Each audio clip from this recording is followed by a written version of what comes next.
There is a paper sack of plain white powder sitting on a shelf in my grandfather's cellar right now, and it has cost me less than $20 in the last 2 years. That same sack has killed more bugs than every can of spray under your kitchen sink put together, and it has done it without one drop of poison. My name is Elias Yoder. I am Amish. I keep 11 hives of honeybees on this farm, right out past my wife's flower beds, and I have never once reached for a poison to keep my house clean, because a poison that kills a roach will kill a honeybee just the same, and I will not have that. So I use the powder. The English go to the store and buy a can with a picture of a dead ant on it, and they spray it along the baseboard, and the smell hangs in the kitchen for a day, and the ants come right back the next week. And forgive me, the English is just what we call folks outside our community. No disrespect in it. You have been buying that same can over and over for years. By the end of this, you will know exactly what to buy this weekend for under $20. That will do the job for 2 years and never once make a bug resistant to it the way that spray does. And then I am going to tell you the part that should make you a little angry, because the man who sells you that can already knows everything I am about to say. Stay with me. Here is what most folks get wrong about killing a bug, and it is the whole reason the cheap way works and the dear way does not. Most folks think you kill a bug with poison. You buy a chemical, the bug eats it or breathes it, and it dies. That is the English way, and it has one big problem. A bug can learn that poison. Not the one bug, but its children and its children's children. Spray the same chemical long enough and you breed a roach that shrugs it off, and now you need a stronger can and a stronger one after that. That is fine business for the man selling cans. It is poor business for you. The powder does not work that way at all. It is not a poison. It never gets into the bug's blood. It works on the outside of the bug, and a bug can no more get used to it than you could get used to walking across broken glass. That is the whole game right there. Trust me on this. So what is this powder? My grandfather kept it in that cellar and called it bug dust. The scientists have a longer name for it. They call it diatomaceous earth, and that is a mouthful, so let me say it slow for you. Diatomaceous earth. It is not a chemical somebody cooked up in a factory. It is the ground-up shells of tiny water creatures that lived and died in old lake beds long before any of us were here. Those shells are made of silica, the same hard stuff as glass and sand. Run it between your fingers and it feels like soft chalk. It will not cut you, but you are not the size of an ant. To a bug, every speck of it is a sharp edge.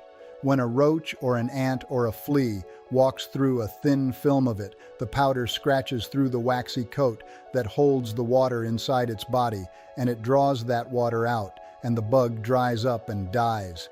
The engineers would call that desiccation. We just call it drying a bug out the way the sun dries hay.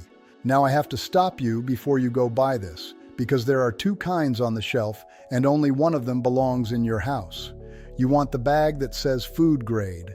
That is the kind they even stir into stored grain to keep the weevils out, the kind you could spill in your flour and not fret over. The other kind is called pool grade, and it has been cooked in an oven until the silica turns to a glass dust that is hard on your lungs. That one is for swimming pool filters and nothing else. Read the bag, food grade. Say it to yourself in the store, because the cooked kind will do you harm. Here is exactly what you do. Go and get a 10-pound bag of food grade, which will run you somewhere around $15 to $20, and it will last most homes a year or 2. You will want a little puffer to lay it down thin, and those are $2 or $3, though an empty squeeze bottle washed out and dried works just as well. My grandfather used an old tin with holes punched in the lid. The one thing folks get wrong is they dump it in a pile. Do not do that. A pile is a wall, and a bug will just walk around a wall. What kills the bug is the thin dusting it has to cross without ever knowing it is there, a fine film, barely enough to see. You lay that thin line in the places bugs travel and hide.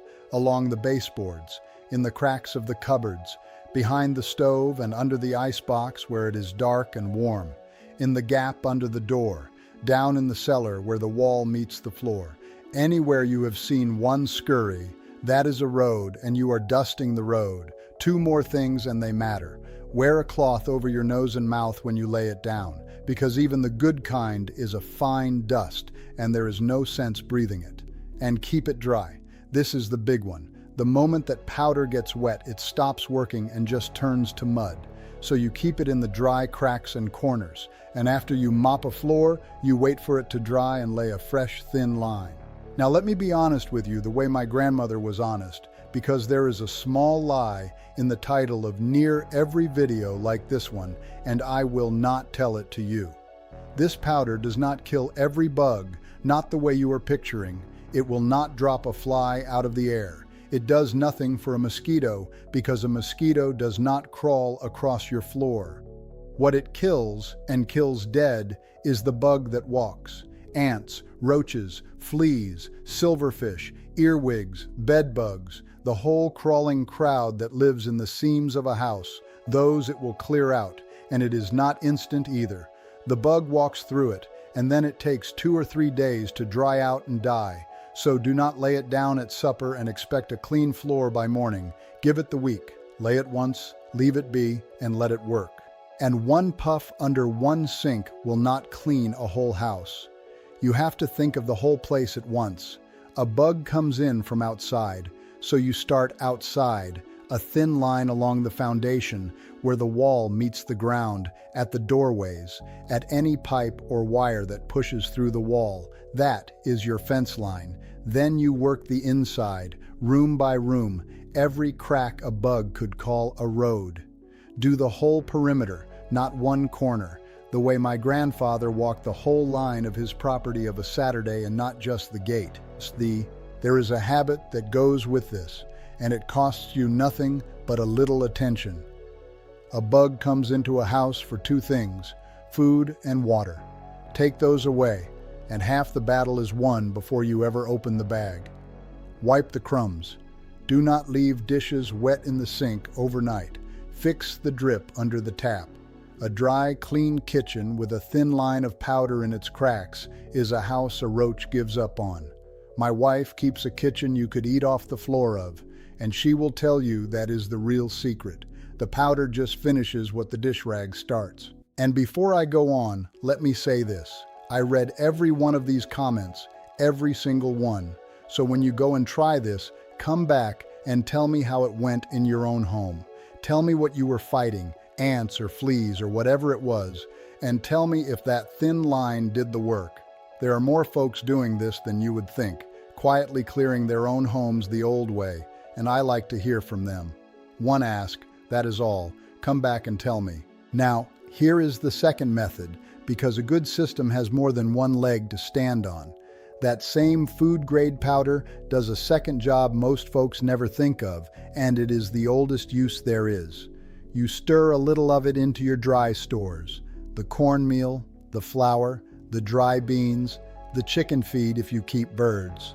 A spoonful worked through a bin of grain, and the weevils and the meal moths simply cannot live in it. The farmers were doing this with their seed corn long before anybody had a word for why it worked. It does not spoil your flour for baking, and it washes off your beans before you cook them. But the bugs that ruin a pantry over a long winter never get their foothold. So the same bag that guards your baseboards guards your food shelf too. One bag, 2 jobs. Now I have to give you the one warning I care about more than any other, and it is the reason a man with 11 hives can be trusted to talk about killing bugs at all. This powder does not know a pest from a friend. It will kill a honeybee exactly as dead as it kills a roach. A bee that crawls through it on a flower gets the same dry death the ant gets. So you never, ever dust your blossoms. You never lay it on a flowering plant where a bee comes to feed. My wife tends near half an acre of flowers and herbs out behind the house, and not one speck of this powder ever touches them, because those flowers are my hive's supper. If you must use it in the garden at all, you lay it low on the soil and the stems, never the flowers, and you do it at dusk when the bees have gone home for the night. Keep it in the cracks of the house, in the dry corners and off the blooms, and you will never trouble a single pollinator. That is how you keep a clean house and a living garden both. And here is why I bother with all of it. A house with a quiet army of bugs in its walls is never quite your own. You flip on the kitchen light at night and you see them scatter, and something in you never settles after that. A clean home, a pantry that is yours and not theirs, a bed with nothing living in it, that is no small thing. That is peace, and the English will sell you 100 cans chasing it. Which brings me to the part I said would make you a little angry. Ask yourself why, if a cheap bag of ground-up shells will clear a house for 2 years, nobody at the store ever points you to it.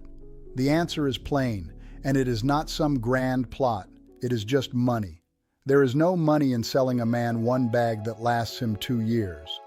There is a great deal of money in selling him a can that empties in a week, and another the week after, and a contract with the man in the white truck who comes every month with his hose and his clipboard and his $50.